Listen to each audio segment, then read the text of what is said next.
The NASCAR Gambling Podcast on the Sports Gambling Podcast Network is presented by WynnBET. WynnBET is now live in Arizona, Colorado, Indiana, Louisiana, Michigan, New Jersey, New York, Tennessee, and Virginia. From boosted same-game parlays to live in-game odds, WynnBET has what you need to win. Sign up today. Bet $100, get $100 at sportsgamblingpodcast.com/WynnBET. That's sportsgamblingpodcast.com/WYNNBET. State restrictions apply.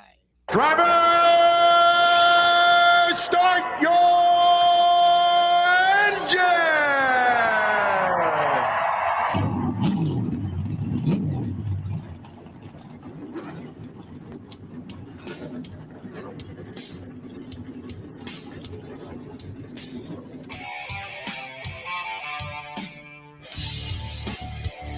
Strap in and pull those belts up tight as the Sports Gambling Podcast Network presents the NASCAR Gambling Podcast.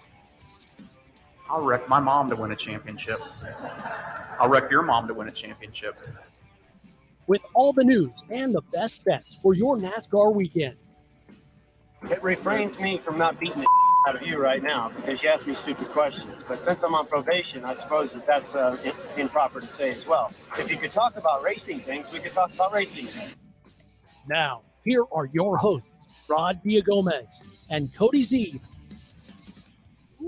Coming to you live for the first time ever. It is the NASCAR Gambling Podcast here on the Sports Gambling Podcast Network. He's Cody Zeeb.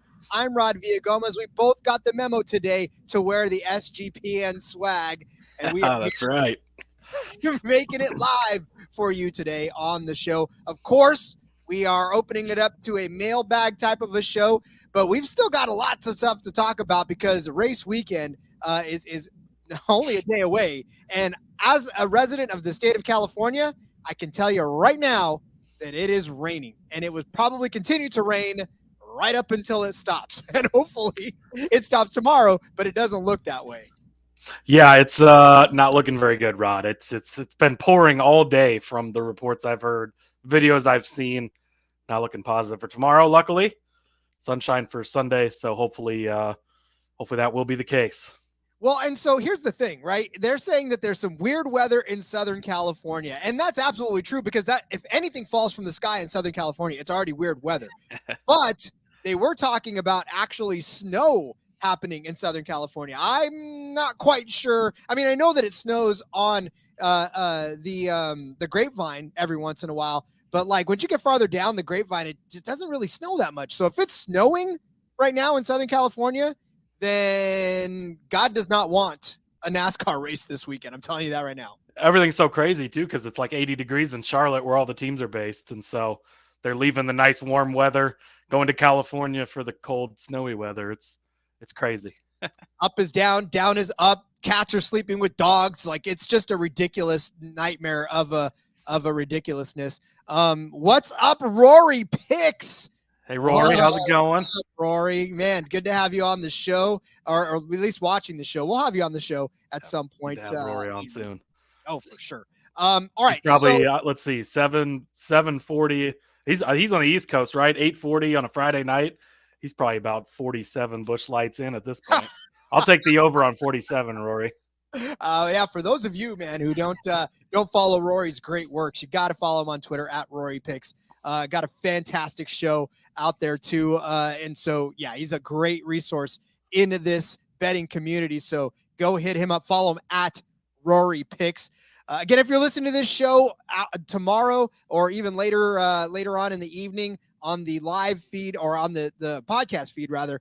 Once again, thank you. We are going to be, like I said, taking some questions. We are going to be talking about stuff, but be sure to join us next week for our live show because we definitely would love to see you up in the mix as well and having some fun with us talking NASCAR. Again, this is kind of a catch-all today to try to get us ready for the weekend. Like we said, it's raining, which means that the starting grid is going to be determined by the formula, and that's a little bit frustrating as well because tell you what, this formula, it only works. It's working off of one race so far this season, and it's going to put some people in some weird positions.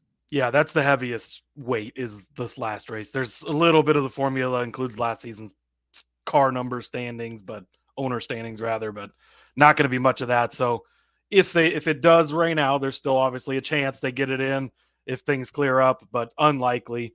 You're going to have big names, Tyler Reddick, Kyle Busch, Chase Elliott, guys starting towards the back of the field, which maybe make it a better race, right? Because we're going to watch them race their way through the field.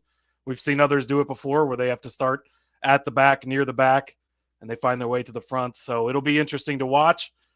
This is possibly going to take away any track time before the race starts, right? So there may not be any practice. There may not be any qualifying. Some of these Cup guys were going to run in the Xfinity Series for laps. Likely the Xfinity Series will be after the Cup Series race if it ends up being a doubleheader on Sunday. I don't know that they've announced official plans, but I believe I saw Bob Pockrass kind of talked about that earlier, that it would likely be Cup before Xfinity, and then so be the backwards doubleheader. But it's never a bad thing to have a doubleheader on a Sunday. Although I will miss the Saturday action if we don't get it.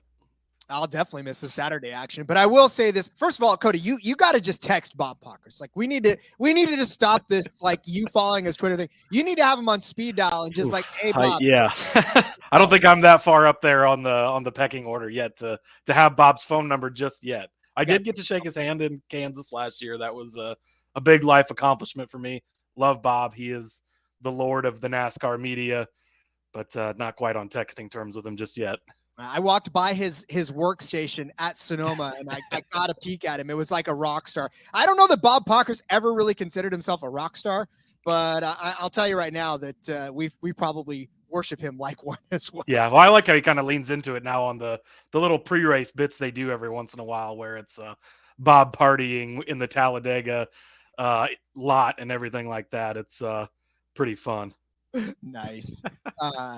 Listen, Hard Flex Bro, what's up, buddy? Hard Flex Bro, listen. You don't like my shit everywhere? Come on. No, he loves it. He loves that shit everywhere. But I'm telling you right now, for me, the nice clean background is only because my desk doesn't face the right direction. I got to figure out all that Jimmy Johnson stuff he has over there. We didn't want to piss off that Sprint Cup fan, so. No, we did not. Oh man, but it's good to see you in here. Thanks for hanging with us for a little while. All right, Cody, before we start to get down to the nitty gritty, we're having some fun live. Again, we've never done this before, so bear with us as far as being live, because we're having a blast already. And Rory too, making a good point in the chat as well. Auto Club does have lights, so if it ends up working on Saturday where they can get stuff in later, likely they'll cancel qualifying if it's not able to go on time. But Xfinity Series race, if it looks like they could get it in the evening, they will try. And if it does have to get pushed to Sunday, we will be able to go into Sunday evening as well. So good point there by Rory as well. Remember those few tracks, just a couple anymore, that don't have the lights, and Talladega's, the New Hampshire's, where that becomes a concern, but not a concern at Auto Club. Indeed. So yeah, we'll race until the sun comes up on Monday morning. So that's not a problem. All right, before we get down to the nitty gritty, like I said, Cody, why don't you got anything to set up? You got any news? Any history? Yeah. I do have a history one for you, Rod. Speaking of your guy, Jimmy Johnson, 10 years ago today, the 55th running of the Daytona 500, February 24th, 2013. Jimmy Johnson wins the Daytona 500. Danica Patrick actually started on the pole for this race. She was the first woman to ever win the pole position in NASCAR's highest division. She also achieved the best ever finish by a woman, coming in 8th place. And so that was obviously a great accomplishment for her. She had a wonderful weekend. Jimmy Johnson won the race, his first Daytona 500 trophy.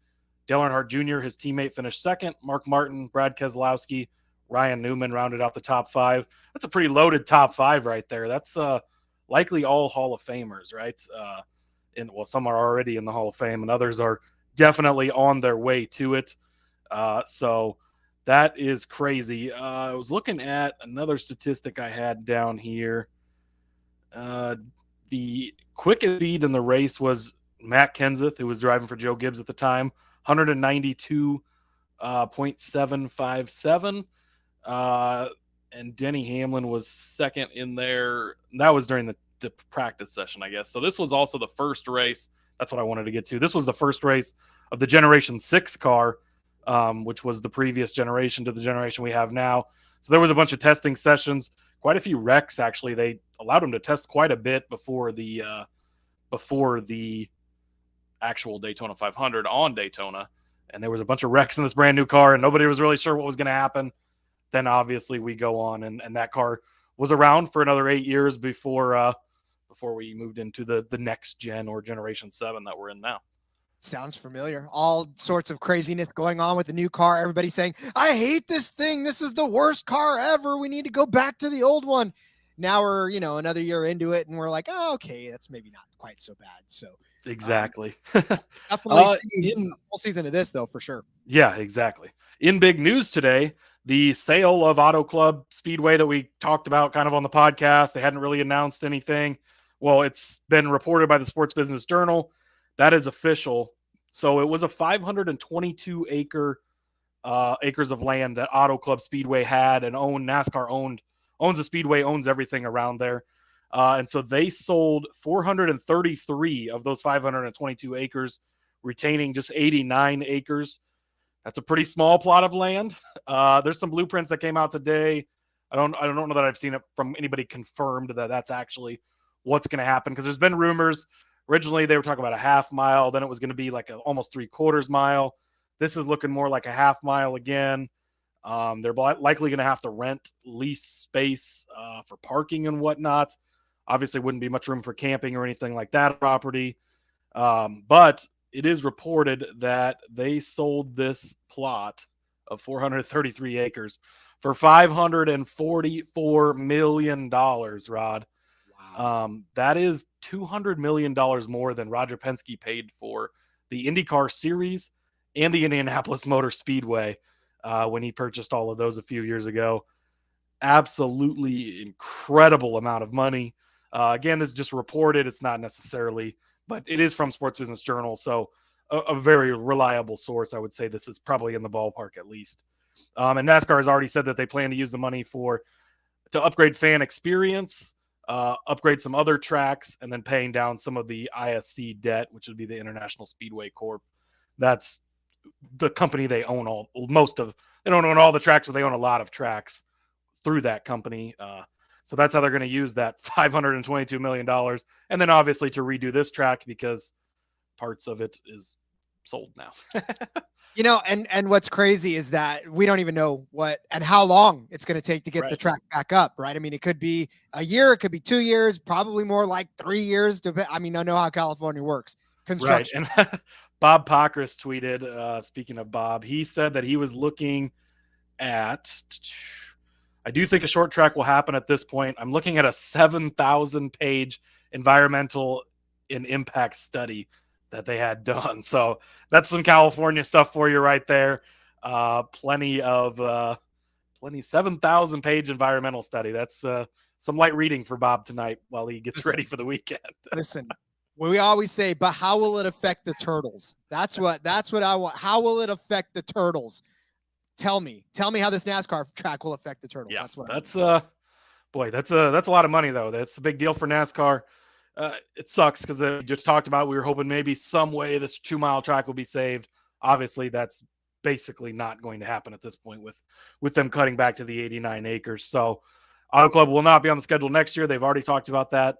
Will they be back in time for 2024? Hopefully. Maybe not as early as it is this year. Maybe they'll have to push that later in the season, depending on when they can get it done.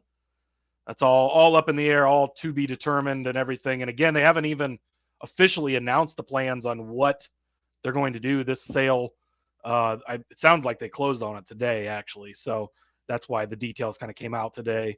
We'll see where they go from here. The circuit's shortest road course. How much fun would that be? A go-kart course. Go-kart. Dude, we should put all these drivers in go-karts. I'd like to see that. Go to the Coliseum. Let's do the Clash in go-karts. Yes, let's do that. All right. Well, then let's get to it. Let's get to some of the setup. We'll talk a little bit of Xfinity, like the starting grid, and then we'll start taking questions as well, because I know we got a couple from the Discord. But we'll do that after the break. And then, like I said, we'll start at the Xfinity grid and sort of walk you through it, kind of look at the odds versus what they're starting now, since we know, and maybe give us a little updated betting stance on what we see and all that other good stuff. But we'll do that after the break. We got to pay a little bit of bills. So before we get to all that, let's tell you about WynnBET. WynnBET is the official online sportsbook of the Sports Gambling Podcast Network, and WynnBET is active in a bunch of states, and there's tons of ways to win, including live betting and same-game parlays, which is also known as WynnBET's Build Your Own Bet. You got great promos, odds, payouts are all happening right now at WynnBET. Sign up today because I know you're ready to play. Receive a special offer. Bet $100, get $100, limited to state availability. And of course, if you hit the biggest parlay and the long shot parlay of the week, you're going to get a $1,000 free credit. So much to choose from, and all you got to do, head over to sportsgamblingpodcast.com/WynnBET so they know that we sent you. That's sportsgamblingpodcast.com/WYNNBET. Offer subject to change, terms and conditions at WynnBET.com. Must be 21 and older or present in the state or playthrough. WynnBET is available. If you or somebody you know has a gambling problem, call 1-800-522-4700. The SGPN merch store is always adding brand new items to the store every single day. So go over there right now to store.sportsgamblingpodcast.com to get your favorite shirts, get your favorite hoodies, get your favorite sweats. You see, we're wearing ours right now. And of course, the NASCAR Gambling Podcast coffee mug over there behind Cody. Make sure you get one of those right as well. Doesn't have the cool NASCAR on it, but you'll find what you want on there. All the stuff is in the store right now, so go down there. Support us, support the show. The more merch flies off the shelf, the better the bosses know that you love the show. So keep selling it. Again, that's store.sportsgamblingpodcast.com to get your favorite SGPN NASCAR Gambling Podcast merch. All right, for those of you watching the live stream, you just saw how the sausage was made. You know exactly how these ad reads go down, but a lot of fun. Great opportunity to tell you all about our great sponsors. So, all right, let's get to a question from the Discord first, because we did promise them first dibs on the questions. So what do we have, Cody, for our Discord question?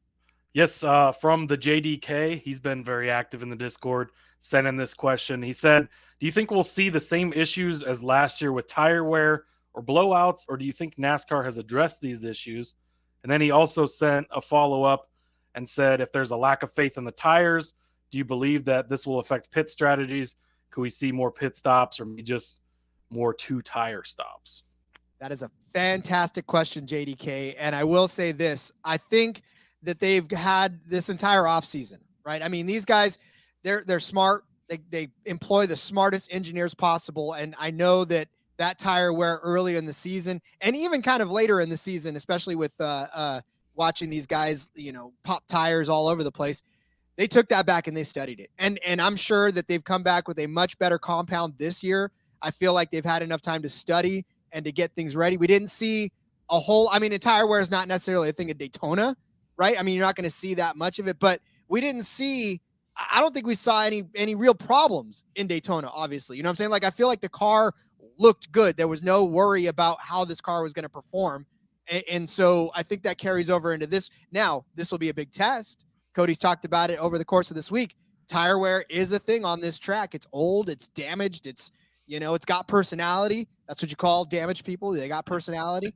I know I'm one. So I'm just saying, this is going to be a test. But I think that Goodyear's probably put together a pretty good compound for this. And we'll obviously see on race day. We won't see in qualifying or anything like that, but I think we'll see it on race day. Yeah, we'll have to see as far as the tire goes. Daytona, it's hard to tell because not a big hot tire wear track. A lot of times they just take fuel only or two tires and stuff there. You don't see a ton of wear. Two tires is probably not going to be an option here. You're going to have to pit for 4, like we talked about all week. With it being such a high tire wear track, tires wear out quickly. You lose time quickly. And I think even last year, NASCAR and Goodyear both were blaming the teams, basically, saying that it was the teams pushing things too far. So they've had, obviously, later in the season to look at things, adjust things. The problem did seem worse earlier in the season and then got better as the season went on. Just depends how much these teams are going to push it, right? What have they been doing in the offseason for testing? What have they been looking at? Have they decided that going 5 under PSI on the recommendations is enough? Do they need to go more? Is it less? And somebody's going to push that envelope. All these drivers talk about it all the time. If you listen to Dale Earnhardt Jr., if you listen to the guests he has from the past in NASCAR, they are going to push every single boundary they can. Rodney Childers has been on record as saying he's never, ever run the recommended tire pressures from Goodyear, and he's crew chief, 700, 900 races, something ridiculous. So he's Kevin Harvick's crew chief. And so it's just going to be dependent on the teams more than the tire, I think. I don't think the tire even maybe there was some issues with the tire, but I think it was more issues with the team. And I haven't seen the tire combination for this week. I was just looking. Bob hadn't posted it, so I'm not sure if anybody else has seen it yet, but I don't know which tires they're using, if they're bringing back similar ones, using different combinations from later in the season. But it's just going to be up to who pushes the envelope too much, and maybe we won't get far enough where it causes an issue, but I wouldn't be surprised to see it happen. Maybe not to the degree it happened last year. I think the teams have definitely learned a lot since then. Not only was it a brand new car last season, brand new tire as well, right? They switched to the bigger tire, completely different. Everything worked different with this car, with the tire. And so they were still learning in just the third race on the season, but really the first one where your tires were going to be tested last season. So I think it will be better this year, but I don't think that means that it's not going to be there. They're bringing the C2 softs, the three. Oh wait, I'm sorry, that's F1. I thought you had the real. Answer. I was like, man, Rod's on the ball here. God, no, I'm not. No, I'm never on that ball. You know that. No, it's just funny. They're bringing the F1 tires with them. They're bringing the hard compound tires to California. I don't know that a hard compound tire could even come close to surviving on a. And I did see some people were asking as well on social media and stuff, rain tires, because we talked about that. That's going to be an option at tracks this year. That's only going to be an option on tracks a mile in length or less, other than Bristol, the concrete version, and Dover, because of the banking, because of the concrete, just won't work there. But any of the shorter, flatter tracks that are a mile or less, Phoenix, New Hampshire, and other tracks like that, Martinsville, those are the ones where they could use rain tires, but not to the degree of like on a road course where they can do it in the pouring rain. If it's pouring rain, even the rain tires aren't going to work there, but not even an option this week because it's too big of a track with it being the 2 mile in length. So if there is rain, it's just going to have to push the race back. And honestly, too, they were talking about the track drying and having a chance because of the temperature outside being somewhere in the 40s and not necessarily having the proper time to dry and to get it to race temperature. So that's going to be an issue as well, especially if it is sort of off and on showers. I'll tell you right now, like I said, I'm up here in Northern California, I'm a couple of 100 miles, 300 miles away from where Fontana actually is. But up here, it's basically been starting and stopping and starting and stopping. It'll rain a little bit and then it'll stop and then it'll drizzle and then it'll stop. So if it continues to do that, especially on Saturday, it's going to be completely frustrating. Obviously, you're not going to want to start a race if you can't finish it. But for Sunday, hopefully I'm seeing that it's all up here, especially it's going to be just cloudy. So obviously track temperature is going to be a lot cooler rather. And, you know, hopefully the track will be able to dry out in the time that it takes for us to get those engines fired. Because I mean, again, I just hate for it to be a clear forecast and then have this nonsense that I keep getting out here where like 5 minutes later, it's like spitting at you. And another reason they would run the Cup race first too, because they would rather get that one in sooner. But yeah, that's a great point too, because the colder weather, it does take longer to dry the track. Obviously, if it's hot out, if the sun pokes its way out, it's going to help dry it up faster, but it will take longer to dry the track in the colder temperatures. So Saturday is definitely not looking well, but we'll see how it goes. All right. Well, let's do this. Let's talk a little bit about Saturday and what would be Saturday. We got another question in the chat too from Greg. Oh, shout out to Greg Miller watching. Talking about the rain tires, he wants to know who really believes that NASCAR will use them on the ovals. That's all the talk, he says. I don't know if it's actively raining that they will use the rain tires on the track. I think if it gets to the point where it's been raining and the track is still wet, that might be where they're more prone to, at least at first. Maybe they start to push the envelope after that works. But I think there's not been enough testing and there's not enough known yet that they'll maybe go if it's, and again, they've already said if it's full on raining, they're not going to use the rain tires for that. they're made, at least at this point, for a light rain or for a wet track. So I think if it's been raining, we have a rain delay or anything, instead of having to wait for them to get the track dry, that might be when they employ the rain tires. We'll see. We'll see though, Greg. It is all the talk, and it's going to be, we're going to find out eventually, right? We run into rain enough on these tracks that I think we'll find out, but at least as of now, that would be my guess. I just feel like that's like one too many things have changed for them, right? I mean, you already changed the car on them, you already changed all this stuff, and now you're throwing rain tires into the mix. It's like, slow down, man. I hate change. It's been baby steps, right? They introduced them a couple years ago on the road courses, and we're slowly getting there. But yeah, they're definitely, I don't think they're going to just dive headfirst in the first time it's raining on a short track. Yeah, no, I don't think so either. Hold on, Greg. Let me toss your question up there. I'm sorry. I'm still trying to get used to this live angle of the YouTube side of things. Yeah. Okay. At least we're on here finally. Here's the rain tires. There you go. There's the comment about the rain tires. Yay. Yeah. I don't know if we'll think they use them on the ovals, but hey, thanks for tuning in, Greg. And he says they'll receive backlash either way, which yeah, we will. Yeah, you've been on NASCAR social media, I see. You listen. Because no matter what you do, there's a section of fans that aren't happy either way. That is true. All right. Well, if the rain does come, here's the thing. Obviously, we are pretty much calling Saturday a bust, and they'll have to redo that race, and probably not any qualifying either. So your front row for that will end up being Austin Hill and John Hunter Nemechek, with Justin Allgaier and Parker Retzlaff right behind them in row 2.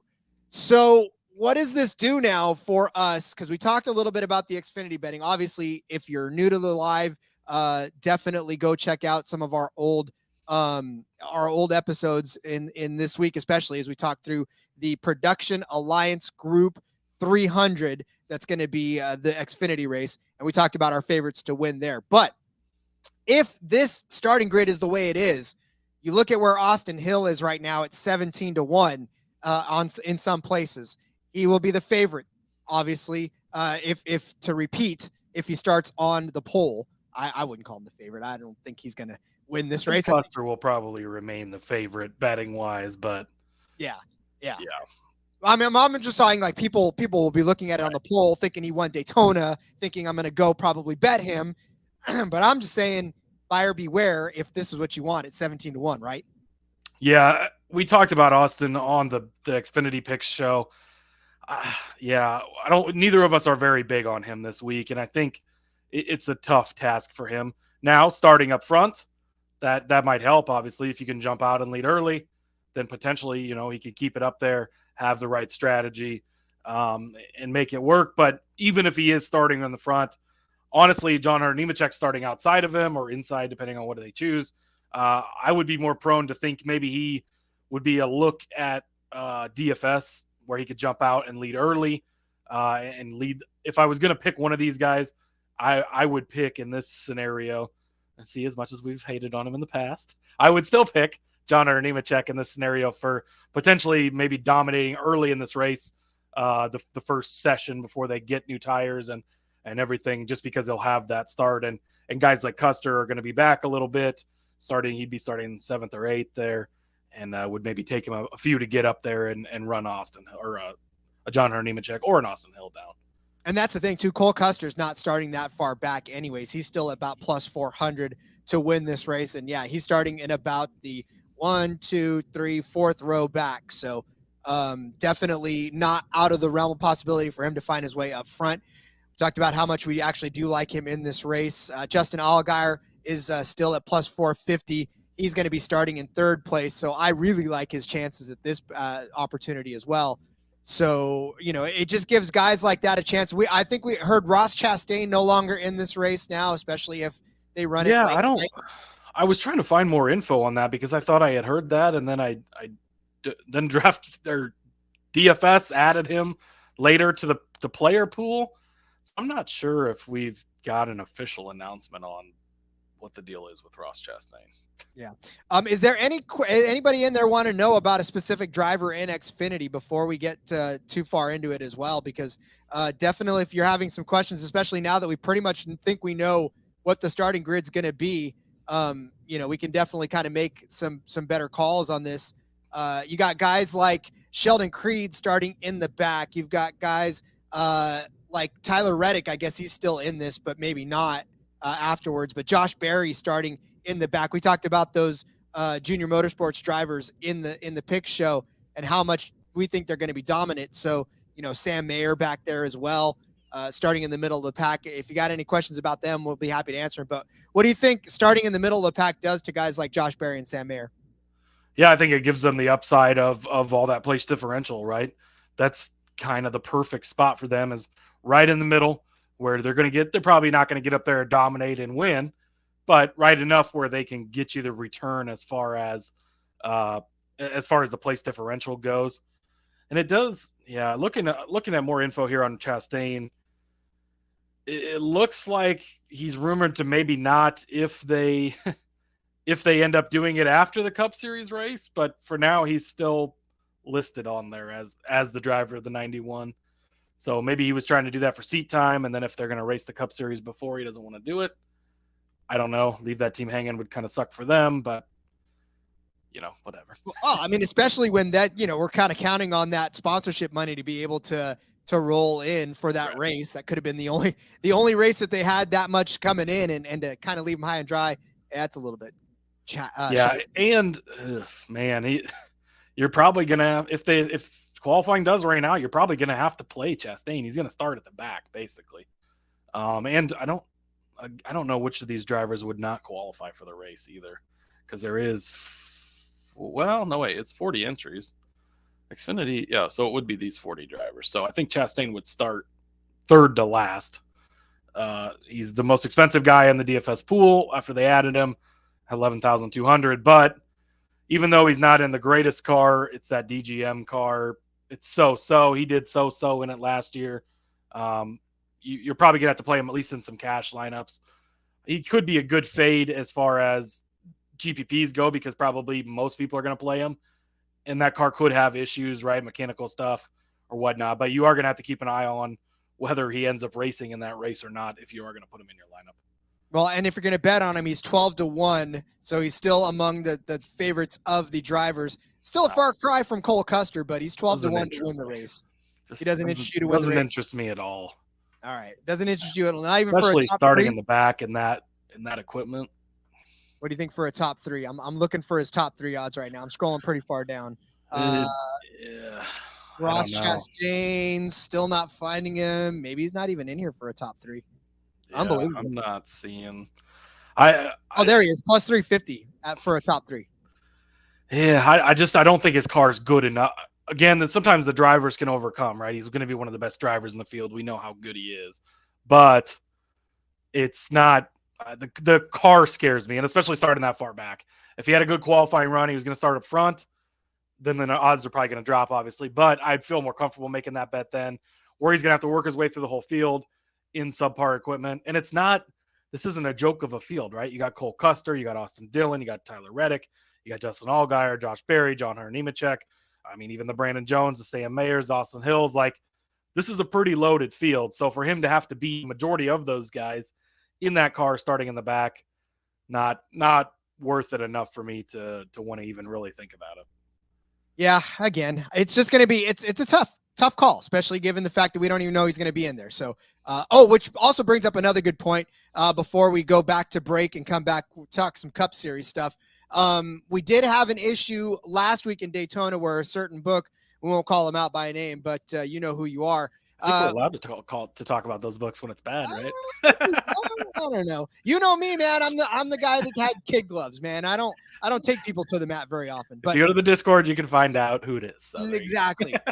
So we had a book that did not honor the voiding of Timmy Hill, and who was the other driver that they didn't take out? The truck guy.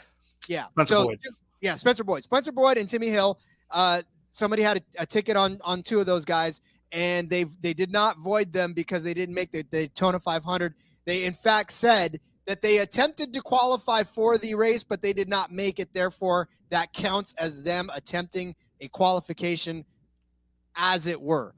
Despite their rules stating a driver is deemed to have not participated in the race once, once they have taken or is deemed to have participated in the race, once they have taken any part of the formation lap, if the selected driver takes no part in the formation lap, the bets on the driver in this market will be void. And they still would not accept his request. So I guess don't even read the rules. Just assume they're not going to refund, because we said read the rules before, right? And the rules clearly state that you should have gotten, yeah. So, At what as point? Hard Flex Bro says in the chat, bullshit. And Yeah, right. we won't pardon your lad, and we'll just encourage it. It is bullshit. Yeah. No, and honestly, it's when I didn't know that qualifying was part of the formation lap. I mean, Yeah, you know, and that's part of the struggle with these books, still trying to get up to speed on NASCAR and how things work. It's not football. You know, if a guy comes out and warms up for the game but doesn't play in the game, doesn't record any minutes, you don't know statistics, then he doesn't count. It's a no play, right? That's basically what happened here, and yet here we are. I mean, even if the guy gets one target, he still counts. Like, and that's really what it's all about. So. And this is another situation. We saw this last year with Denny Hamlin at Pocono, right? Where he won the race on the track, but then he was disqualified later. They got the win taken away. Some, and people were arguing they should pay that. People were arguing you should pay the Elliott part. Yeah, whole disaster. But we're getting there. NASCAR is still not as big as football and other stuff in betting, obviously. So it's still a struggle with the books. But beware in the future. And that's not a situation that's going to happen a lot, where we would bet on guys that don't have a great chance of making the race. But we talked about it on the recap show. If those guys had made the race, it would have been a different story in the race because of the draft, because of the super speedway part of it. That's just kind of how it goes. So yeah, but just to forewarn you for the future. Yeah, unfortunately, just a bad situation made worse by the fact that the book did not honor it. So, all right, let's step away one more time. We'll come back. We'll start laying out the Cup process and what we think is going to happen there, because obviously qualifying probably won't happen for Cup Series either, and we'll probably starting from the metrics. So let's do that after the break. Well, let's step away and tell you about Underdog Fantasy, because we're also brought to you by Underdog Fantasy. Underdog is your home for off-season NFL best ball drafts, but they also got you covered for a ton of other daily games, including NBA, NHL, and PGA. Underdog Fantasy is a great way to get down on your favorite player props if they're not available in your state, like mine. Head over to UnderdogFantasy.com. Use promo code SGPN for a 100% deposit bonus up to $100. That's UnderdogFantasy.com. Promo code SGPN. So the Paula 400 will be taking place on Sunday. This much we're probably pretty much sure. Like we said, the forecast looks a little bit better for Sunday than it does on Saturday, and it'll just be cloudy and a miserable day otherwise. But there should be racing on the track. I don't want to say will, because I was about to say there will be racing on the track, and I don't want to do that to anybody, because next thing you know, nature is going to be like, oh, you think so? I got something for you. So yeah, there should be racing on the track on Sunday. So if that happens, we got Christopher Bell on the pole with Ricky Stenhouse in second. Sorry, couldn't get through that. Joey Logano, Alex Bowman in row 2, Busher and Allmendinger in row 3, and then the two Trackhouse folks, Suarez and Chastain, right behind them. Blaney and Harvick, a couple of Fords behind them. Cody Ware, Cody Ware with that good start. Wow, that's props to Cody Ware. We're about to bet all over some Cody Ware. Wait, are we? No, we did that last week, Rob.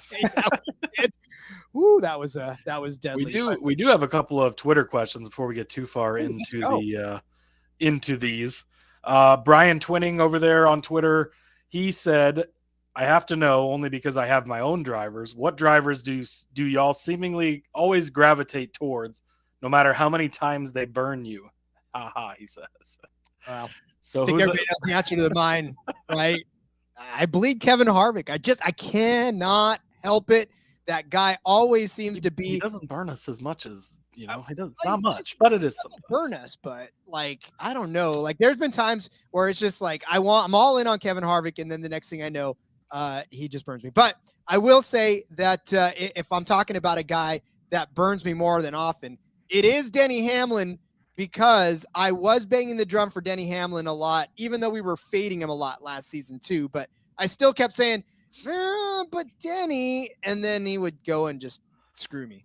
I will say we are pretty good about switching streams on guys when we need to. Denny Hamlin, the perfect example. We faded him a good portion of the first half of the season last year. And then once Toyota got things figured out, once he got things figured out, we did bail off of that. Same thing with Martin Truex Jr. We faded him all last season, and we won't be doing that this year. And so, yeah, I'd say for me, it's probably Ryan Blaney because he burned me quite a few times last season, never getting to victory lane other than the All-Star race. So he's probably the guy for me, but I think he's going to turn that around this weekend, hopefully. And then speaking of Ryan Blaney, that's the other Twitter question we have. When will Ryan Blaney break through and finally get a win? Wait, hold on. You ready for this? Welcome to Ryan Blaney's corner. No, we're not going to do that. No, listen, when is it going to break through for a win? Cody, I'll let you take this one. This is your boy right here. I mean, I go back and listen to the pick show, but I picked him to win this weekend. So I think that, again, yes, he didn't get any wins last season, but he still had an impressive season. He won more stages than anybody. He was top 5 in laps led. He had the car to win so many races. Could have won the 500 to start the season. Played the good teammate. Could have won at Phoenix to end the season. Played the good teammate. Had the best car in the field multiple times throughout the season. He did win the All-Star race. Not a points-paying race, yes, but it still was a win, at least in his column. I think he's going to be back sooner rather than later. Obviously, hopefully it's this weekend as I'm betting on him. But I think that he's going to be a contender week in, week out. We know the Penske cars are good. We know they're fast. We know Blaney can get it done. And he can get it done just about anywhere, right? He's won on super speedways quite a few times. He's won on road course before. He's won on all types of tracks. So I think that he'll be in victory lane sooner rather than later. Maybe even this weekend, right? Hopefully. Yes, I think all of that is correct. However, Oh boy. I still have to see it first. I'm sorry. I love the man just as much as you do. Well, probably not because you love him. You know, I love Jimmy Johnson. That's well documented. But again, like I said, it sucks to watch a talented driver be that good and not get a win. So I'm cheering for that 12 car as well. But like I said, I think I got to see it before I'm actually there. Well, and I've been that way on quite a few drivers, even this season. There's guys that have to prove it to me before I'm going to be willing to go back and bet them. And yeah, that's where you are. That's where you are. That goes to the point of, why do I keep sticking with a guy who keeps burning me, right? I mean, listen, we all do destructive things. Yeah, I was gonna say, we all do destructive things, my friends. We all do destructive things. All right, so let's talk through some of these odds as we're looking at where the starting positions would be if the metrics hold true. Kyle Larson, we talked about it, is the favorite to win this race at plus 600, but he will be starting right about smack dab in the middle. He'll be starting somewhere in that range, wherever 22 backwards is. Again, we haven't necessarily done the math because we're just looking at it backwards. A little better than 22. Yeah, definitely better than 22nd, but still, he's going to be. I think it's 16th, roughly, somewhere. Yeah, exactly. Yeah, good math. But he'll be starting there, and again, for him to win this race, he's going to have to work his way up through the field. It's different if he can qualify toward the front, but does Kyle Larson have enough in his tank to work his way through the field? We saw last season, it was a lot of disappointment up and down that Kyle Larson camp, given what he had accomplished the year before. So now if he's starting toward the middle of the pack, I mean, with barely any friends around him, he's going to be surrounded by Fords and Toyotas. He'll be the lone Chevy there. Not that it matters really too much, but there's no friends. No, you don't need friends at this track anyways, but he's got guys like Cody Ware in front of him, Corey LaJoy, even like a Chris Buescher, Ricky Stenhouse Jr. I mean, it's not going to take him too long to work his way up through the field. I don't foresee that being a problem. I'm not even getting off the guys in the back. Tyler Reddick, we talked about him in the betting show as well, dominated here last season. It's a different car, a different team, but a team that had a lot of success on similar tracks. So even though he would start 35th in this formula, I'm not going to get off of him, and you're going to have to be on him for DFS. He's going to be chalky, but for a good reason, because he's going to be at the back. Chase Elliott's going to be back there. Eric Jones, he might be the one I fade because I've seen him everywhere this week. Everybody's on Eric Jones because of the run he had last season. That was good. That was great. But yeah, I'm not big on him there. So it is DFS wise, it's almost going to be a stack to back this week because there's so many strong guys in the back. Tyler Reddick's, the Chase Elliott's, William Byron's, even a Chase Briscoe, Austin Dillon can be starting near the back, Ryan Preece. I mean, it's going to be you'll see a lot of people will comment that it's going to be too easy to make lineups this week because everybody's in the back. But you're going to have to get some guys that are up front, right? That are going to lead some laps early too. It's never easy to build DFS lineups, but there is going to be some very chalky guys at the back of this for sure. Yeah, and guys like Kyle Busch, obviously starting back there in the back as well. We talked about how that 8 car dominated this race last season, and with Tyler Reddick in it, now he's in it, and he's going to be starting somewhere in that 24th position, something like that. So he's going to have to work his way up through the front if he wants to lead some laps. He is the active laps leader. He's the active leader in wins on this track as far as full-time drivers. So he's going to have his work cut out for him. But definitely, I think if anybody can do it, he can do it. And Kyle Busch is still 9-1 to win this race altogether. So 10-1 if you look in the right spot. Oh yeah, let's shop around. Always shop around, especially in NASCAR. Yeah, definitely. But yeah, again, it's just a matter of I don't know that these odds really change how I feel about some of these guys on the board. And fast cars are going to find their way to the front. And that's really how it is. Because like you said, I mean, the guys, Stenhouse probably won't stay up front very long. No. Buescher probably won't. I don't think AJ might give some trouble, but Cody Ware, Corey LaJoie, yeah, these guys aren't necessarily going to fade quickly. I think that Christopher Bell will likely jump out to the early lead. He's good on the style of track as well. Again, one of those dirt guys that these worn out surfaces is kind of perfect for him. It'd probably be him and Joey Logano show at the beginning there. Alex Bowman gave him out as a long shot on the pick show to win. Maybe he can be up front there and keep it up front all day. But yeah, I'm not worried about the Kyle Larson's middle of the field and even the guys in the back that we talked about. When we made our bets, we were fairly certain that there wasn't going to be qualifying anyways and that these guys would be starting in the back. So nothing will change from how I feel about these guys. It's a long enough race. There's enough going on. And we saw the racing was really good at these tracks last year. It wasn't, you couldn't pass, right? Now, if we're talking about a track like Martinsville, where although the second Martinsville race was a little better, the first Martinsville race, you couldn't pass at all, right? So if you have to start in the back, maybe it would be different. But at a track like Auto Club, where we saw the passing we did last season, we saw the good racing at tracks like that later on in the season, tracks like Kansas, Homestead, Miami, that are comparable. I think we saw good enough racing and plenty of passing that it doesn't bother me that these guys may have to start towards the back. I won't be changing any of my betting strategy based on that.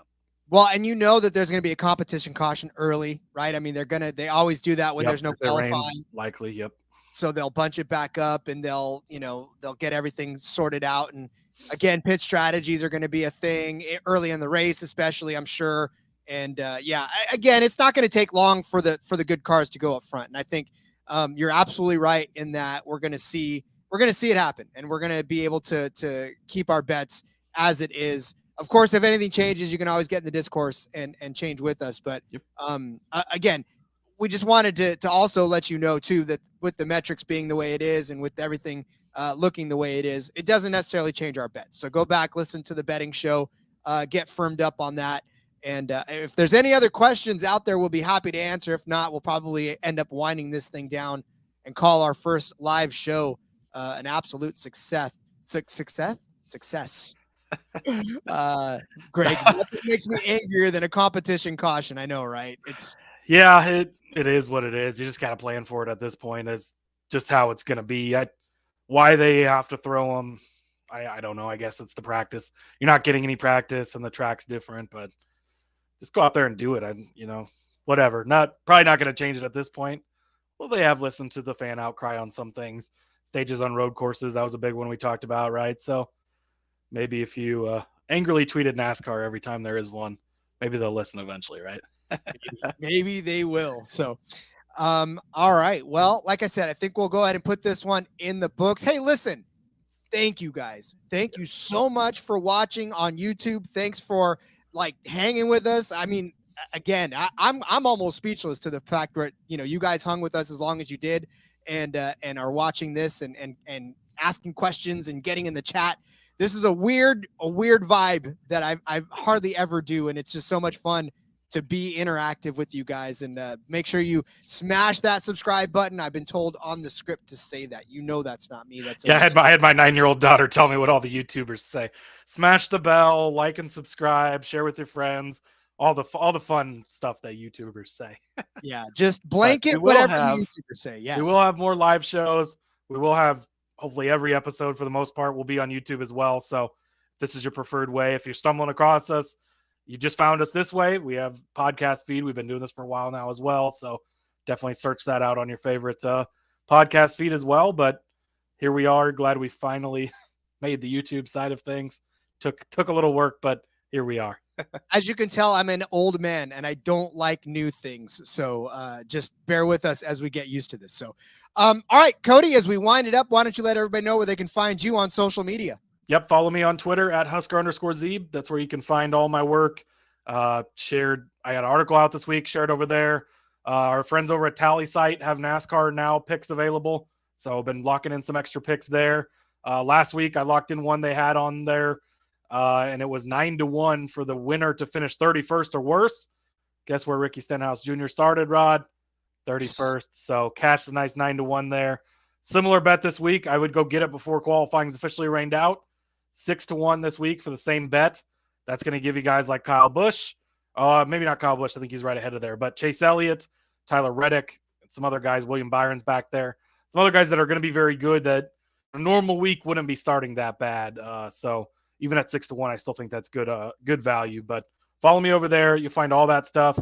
Got XFL picks over there, everything too. So that's where you can find all that. And we'll tweet out when we go live here and everything. So keep following along. We appreciate it. We completely appreciate it. 1,000%. And for those of you hardcores who are listening on the podcast feed, as always, we appreciate you every single day that you listen. You have made this show quite literally the rocket ship that it is. The bosses love you. The bosses love us now because you love us. Now. So, hey, listen. Thanks for your thumbs up, Rory. Yeah, follow Rory's example and give the thumbs up. Indeed. Follow me on Twitter at RJ Villa Gomez. There's a link in the bio to everything I got going on, whether it's here, whether it's Sportsbook Review, whether it's In Between Media, The Back Road, live every Thursday. Catch it there. So let's have a good weekend of racing. Let's get some racing in, shall we? Everybody do your best rain dance to keep everything away. We'll see you on Monday. Until then, let's go racing and let it ride.